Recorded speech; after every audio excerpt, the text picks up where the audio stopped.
dans les écoles, ils perdent tous leurs droits. Pas vrai.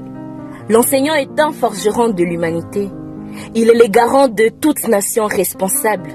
De l'infirmier au médecin, Du mécanicien à l'astronaute, du maçon à l'architecte, de l'ouvrier au politicien. de l'avocat aux hommes d'église. C'est l'enseignant qui pose la base de leur édification. D'ailleurs, un sage chinois l'a dit en des termes plus clairs.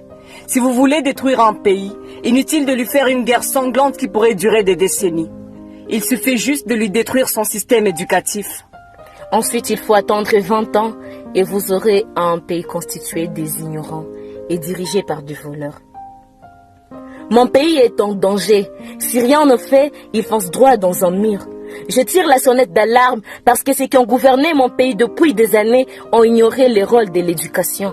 Ils se sont arrogés de gros salaires et ont réservé de miettes à ceux qui dictent la nation. Alors que leurs enfants étudient dans des écoles privées, dans les meilleures écoles d'Europe et d'Amérique.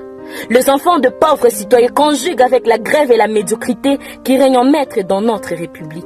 Parfois même dans des écoles sans tableau, sans bâtiment ni cris, aux prises avec le vent et les moustiques, sous un arbre dans certaines régions de notre République.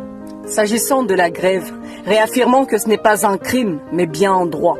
Mieux encore, c'est un cri de détresse d'un travailleur qui réclame à son employeur l'amélioration de ses conditions salariales et de travail. Dans les cas d'espèce, cet employeur, c'est l'État. On ne se moque pas de celui qui souffre, on n'intimide pas celui qui exerce ses droits. Notre pays se meurt au vu et au su de chacun d'entre nous dans une indifférence coupable. Sommes-nous tous victimes ou complices? Dans tous les cas, notre monde s'effondre. Mais comme Martin Luther King, moi aussi j'en rêve. Je rêve qu'un jour mes concitoyens se dressent comme un seul homme et disent non à la destruction de notre système éducatif. Je rêve qu'un jour l'enseignant reprenne sa place, celle d'un guide, celle d'un phare qui éclaire. Cette voix, elle n'est pas dissonante, elle est rassurante. C'est la voie de la raison.